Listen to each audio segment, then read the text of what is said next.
सभी को नमस्कार। आज के इस वीडियो में आपका स्वागत है। जैसा कि मानव बस्तियां जो अपने अध्याय चल रहा था उसमें अपन पढ़ चुके थे ग्रामीण बस्तियां। ग्रामीण बस्तियों के अपन ने प्रकार के तौर पे 4 बस्तियां देखी थी। गुच्छित, गुच्छित बस्तियां, अर्धगुच्छित बस्तियां, गुच्छित, अर्धगुच्छित, पल्ली बस्तियां और परिक्षिप्त बस्तियां। इन सब बस्तियों की परिभाषाएं, इनके जो लक्षण थे वो अपन ने देखे थे और इनका एरिया कौन कौन सा है, इनके उदाहरण कौन कौन से है वो अपन देख चुके थे। इसके अलावा क्लस्टर्ड, सेमी क्लस्टर्ड, एमलेट, ये इनके नाम भी मैंने तुमको बताया था कि इन नामों को भी अपन को इंग्लिश में याद करना है, अंग्रेजी में भी अपन को पता रहना चाहिए।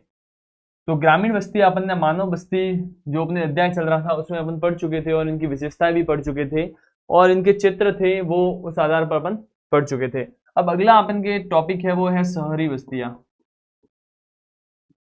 शहरी बस्तियां क्लास 12th के बोर्ड एग्जाम के हिसाब से ही मैं ये करवा रहा हूँ। तो शहरी बस्तियां है, शहरी बस्तियों के अंतर्गत अपन जो आज पढ़ेंगे एनसीईआरटी की जो फॉर्मेट उसका है, भाषा, उसके आधार पर अपन देखेंगे। तो शहरी बस्तियां है क्या, इसके अंतर्गत भारत का जो शहरों का वर्गीकरण किया गया है समय के आधार पर, तो वो भी अपन इसमें देखेंगे। तो अपन देखते हैं इधर, यहां तक अपन ने आगे छोड़ा था ये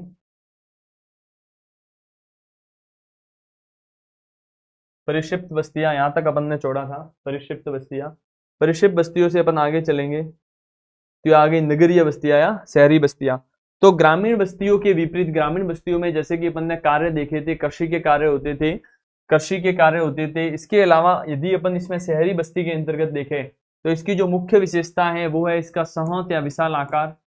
सहत या विशाल, सहत का मतलब विशाल ही होता है, सहत या विशाल आकार मतलब इनका चित्र और आकृति क्या होती है, ग्रामीण जो बस्तियां होती है उनकी अपेक्षा शहरी बस्तियों की आकृति क्या होती है, सहत या विशाल आकार। इसके अलावा अपन दूसरा देखें तो इसके अंतर्गत अकृषि कार्य, अकृषि, अकृषि, आर्थिक व प्रशासकीय, प्रशासकीय प्रकार्य में संलग्न, संलग्न। इसके अलावा अपन एक और इसमें पॉइंट लिख सकते हैं, वस्तु व सेवाओं द्वारा, वस्तुओं व सेवाओं द्वारा, वस्तुओं व सेवाओं द्वारा ग्रामीण बस्तियों से जुड़ी रहती है, ग्रामीण बस्तियों से जुड़ी रहती है। अब आप इसमें जैसे कि अपन यहाँ से पढ़ते हैं तो इसमें लिखा रह गया है कि ग्रामीण बस्तियों के विपरीत नगरीय बस्तियां सामान्यतः सहजता विशाल आकार की होती है। मतलब ग्रामीण बस्ती कम आकार में फैली होती है, शहरी बस्ती ज्यादा में होती है। ये बस्तियां अनेक प्रकार के अकृषि, मतलब कृषि को छोड़कर जो कार्य है उनके लिए शब्द प्रयोग किया गया अकृषि। अकृषि, आर्थिक और प्रशासकीय प्रकारों में संलग्न होती है, मतलब जहाँ पे आर्थिक व्यापार होता है। उसके अलावा जहाँ गवर्नमेंट के हेडक्वार्टर होते हैं, जहाँ से शासन चलता है, उन कार्य में संलग्न होती है ये बड़े शहर। जैसा कि पहले उल्लेख किया जा चुका है कि अपने चारों ओर के क्षेत्रों से प्रकारात्मक रूप से जुड़ा हुआ होता है। कोई भी शहर होता है अपने चारों ओर के जो भी कार्य होते हैं वो शहर से जुड़े होते हैं, चाहे वो न्यूज़पेपर बांटने से लेके यदि गांव की ओर से न्यूज़पेपर की सुविधा, शहर की ओर से न्यूज़पेपर की सुविधा गांवों को दी जाती है, तो गांव की ओर से सब्जियां हो गई, दूध हो गया, अनाज हो गया, ताजी सब्जियां हो गई, वो सब शहरों को पहुंचा दी जाती है। मतलब यदि कोई शहरी क्षेत्र है तो उसका चारों ओर का क्षेत्र उस एरिया से क्या रहता है, कनेक्ट रहता है, आपस में एक दूसरे से क्या है, संबंधित है। बाकी ये मानव भूगोल के अध्याय में भी दिखाया गया है, वहां इसको अपन विस्तृत तरीके से देखेंगे। फिर आगे की हेडिंग है भारत में नगरों का विकास। मतलब भारत में जो नगर है उनका विकास कहाँ से हुआ, प्राग ऐतिहासिक काल, मतलब जिस इतिहास का उल्लेख नहीं है कहीं पे, उस ऐतिहासिक काल में भी भारत में नगर थे, पुराने बहुत ही प्राचीन नगर थे। और सिंधु घाटी सभ्यता से लेकर यदि हड़प्पा एवं मोहनजोदड़ो है वहां से अपन देखें, उसके बाद यूरोपीय शक्ति आई जैसे कि अंग्रेज आए और उसके बाद भी अन्य शक्ति आई, तो उसमें भी नगरों का विकास हुआ है। तो वो नगरों के वर्गीकरण भारत में नगरों का अभ्युदय प्रागैतिहासिक काल से हुआ। सिंधु घाटी सभ्यता के युग में भी हड़प्पा तथा मोहनजोदड़ो जैसे नगर अस्तित्व में थे। इसके बाद का समय नगरों के विकास का साक्षी है। 18वीं शताब्दी तक विकसित किए गए हैं। अंग्रेजों ने बाद में 3 प्रमुख, फिर यहाँ पे अपन पढ़ेंगे ये इनका वर्गीकरण।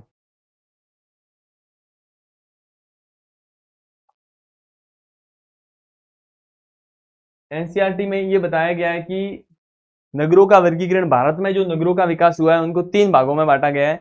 इसमें पहला है प्राचीन, दूसरा है मध्यकालीन और तीसरा है आधुनिक। मतलब नगर को 3 हिस्सों में बांट के अपन इसमें अध्ययन करेंगे भारत में जितने भी नगरों का विकास हुआ, क्योंकि कोई भी एक नगर कभी ना कभी गांव रहा होता है।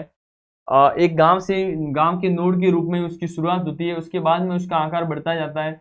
जिस प्रकार मनुष्य की अवस्थाएं होती है, बाल्यावस्था, किशोरावस्था, युवावस्था, वृद्धावस्था, उसी तरीके से शहर की भी अवस्था होती है। लास्ट में जाके उसका विकास बंद हो जाता है और उसकी वर्णासन अवस्था होती है, अंतिम अवस्था मतलब।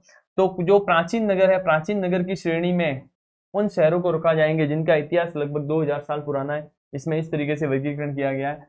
मध्यकाल में 2000 से लेकर जहां पे प्राचीन काल का समय समाप्त होता है, वहां से लेकर जब बाहरी शक्तियों का आक्रमण भारत पे जिनका शासन प्रारंभ हुआ, मतलब कि अंग्रेजों ने जो नगर विकसित किए उससे पहले, प्राचीन के बाद और अंग्रेजों ने जो विकसित किए उससे पहले, मतलब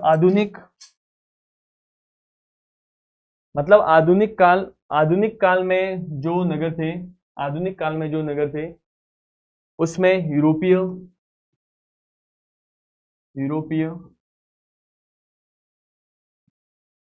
शक्तियां, जिसमें अपन अंग्रेज व अन्य जैसे पुर्तगाली, स्पेनिश, डच वो सब ले सकते हैं। मध्यकाल में मुगल काल के अंतर्गत विकसित हुए शहर ले सकते हैं। और प्राचीन काल के बाद और मतलब आधुनिक के बीच में है वो मध्यकाल है, इसमें भी शहर है। तो अपन अलग अलग तरीके से इसमें देखेंगे कि कौन कौन से शहर किसके अंतर्गत आते हैं। और अपन इसमें प्राचीन काल के अंतर्गत देखें तो मुख्य मुख्य कौन से आप देखिए इसमें, भारत में 2000 से अधिक वर्षों की पुरानी ऐतिहासिक पृष्ठभूमि जो रखते हैं वो किसमें आएंगे, प्राचीन में। प्राचीन काल के अंतर्गत आपको याद कौन कौन से शहर रखने हैं। वाराणसी इसमें से सर्वाधिक महत्वपूर्ण नगर है, बहुत ही पुराना है उसका इतिहास। प्रयाग, जिसका नाम अभी प्रयाग किया गया है, पहले इसका नाम इलाहाबाद था। पाटलिपुत्र प्राचीन मगध साम्राज्य की राजधानी थी, वो इसमें प्राचीन नगर में आएगा। और मदुरई जो कि तमिलनाडु में, देश के प्राचीन नगरों के कुछ उदाहरण हैं। इसके आगे अपन चलते हैं मध्यकालीन नगरों में।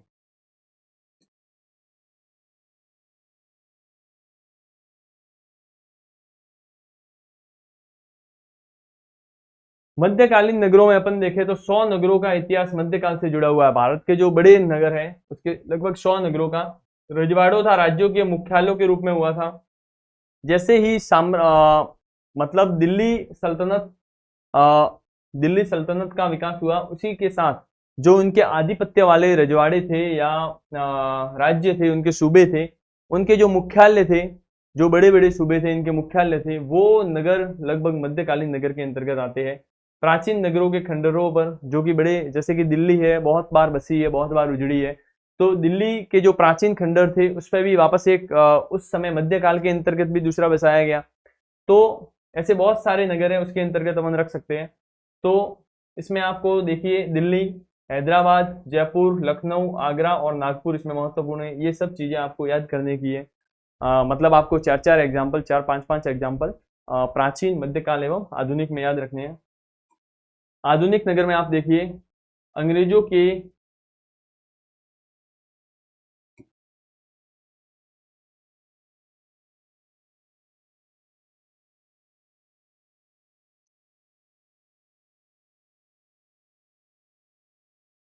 अंग्रेजों तथा अन्य यूरोपीय शक्तियों ने, मतलब जैसे ही भारत में अंग्रेजों का पूर्ण आधिपत्य प्रारंभ हुआ, जैसे कि 1700 और 64 में लगभग, मतलब 18वीं शताब्दी में जैसे ही भारत में अंग्रेजों का पूर्णतः आधिपत्य आरंभ हुआ, तो अनेक नगरों का विकास अंग्रेजों ने अपने हिसाब से परिवहन के हिसाब से चाहे किया हो या फिर व्यापार के हिसाब से पहुंचाने के लिए, चाहे जो बंदरगाह थे उनका विकास किया हो, उनके आस पड़ोस के शहरों का विकास किया हो, तो वो आधुनिक नगरों में आएंगे। इसमें आप देखिए सूरत, दमन, गोवा व पौंडीचेरी आदि ऐसे व्यापारिक पतन है जिनका, क्योंकि अंग्रेजों का मुख्य उद्देश्य ही इनका था यहाँ की वस्तुएं एवं कच्चे माल को बाहर भेजकर परिष्कृत करके उसको फैक्ट्रियों में वापस लाकर अपन को ही बेचना।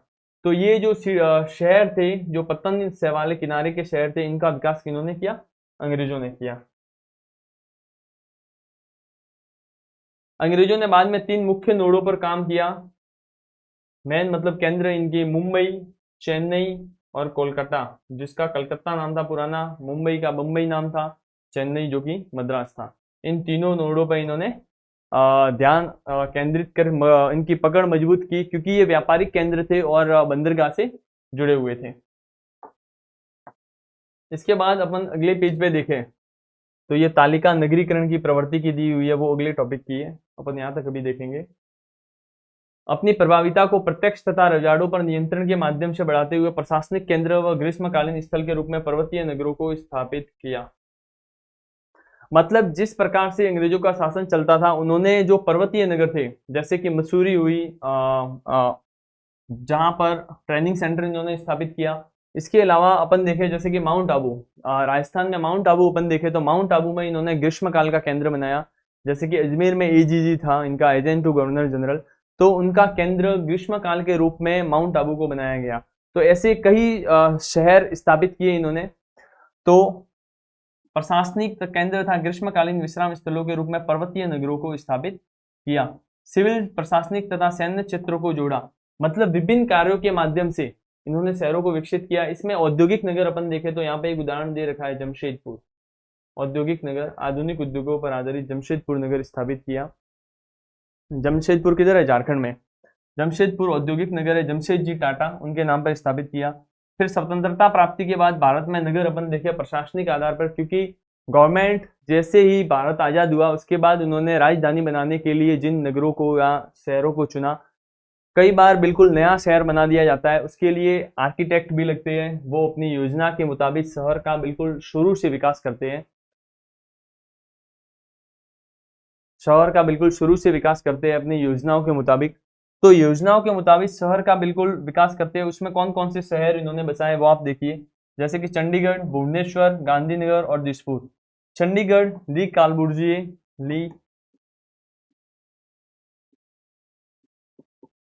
ली कार्बुजिए ये एक आर्किटेक्ट थे, इन्होंने चंडीगढ़ का मैप बनाया था। और चंडीगढ़ को किस तरीके से प्लान करके, पूरा प्लानिंग के साथ इन्होंने बनाया था नियोजन के आधार पर, ताकि भविष्य में जो भी योजना है विकास की वो इसमें सही तरीके से कर सके। जैसे कि दिल्ली की प्लानिंग की हो चाहे चंडीगढ़ की हो। भुवनेश्वर, गांधीनगर गुजरात की राजधानी, दिसपुर असम की राजधानी। कुछ पुराने नगर महानगरों के चारों और अनुषंगी नगरों के रूप में विकसित हुए। इसमें एक वर्ड दिया गया है अनुषंगी नगर, अनुषंगी नगर। अनुषंगी नगर को इंग्लिश में बोलेंगे सैटेलाइट टाउन। अब ये सैटेलाइट टाउन होते क्या है? सैटेलाइट टाउन का मतलब है जो शहर, बड़े शहर है उनके निकटवर्ती क्षेत्र का एरिया, शहरी एरिया जो उससे कनेक्ट रहता है। जैसे कि दिल्ली के पास का एरिया, जैसे कि अपन देखे गाजियाबाद, रोहतक, गुड़गांव जिसका नाम गुरुग्राम किया गया है, वो एरिया, तो वो इसके दिल्ली के आसपास का एरिया है, वो इससे जुड़ा हुआ है। और उसको भारी जनसंख्या है दिल्ली की, जैसे कि कोई भी बड़ा शहर होता है, जैसे कि बड़ा शहर है उसके आसपास का एरिया, एक परिधि का एरिया जहां से डेली अप डाउन किया जा सके, मतलब लोग कार्य करने के लिए इस शहर तक आते हैं और कार्य करने के बाद वापस में रिहायशी एरिया रहने के लिए यहाँ पे चले जाते हैं। यहाँ की आवश्यकताओं की पूर्ति यहाँ की जाती है। सुविधाएं बहुत ही शहर से जुड़ा रहता है तो यहाँ पे सुविधाएं भी अच्छी होती है। तो वो एरिया जहाँ पे यहाँ की जो जनसंख्या का भार है, यहाँ की जनसंख्या का भार है, वो ये चित्र उठाता है, तो इसे ही अनुषंगी नगर कहा जाता है। तो अपन ने जो पहली क्लासें थी उसमें पहले पढ़ा था ग्रामीण क्षेत्र थे, जो ग्रामीण क्षेत्र के बस्तियां थी, ग्रामीण बस्तियों को 4 भागों में गुच्छित, अर्धगुच्छित, पल्ली और परिष्कृत में बांटा। उसके बाद नगरीय बस्तियां थी। भारत में नगरीय बस्तियां कौन कौन सी है उसके आधार पर 3 भागों में बांटा, प्राचीन, मध्यकालीन और आधुनिक।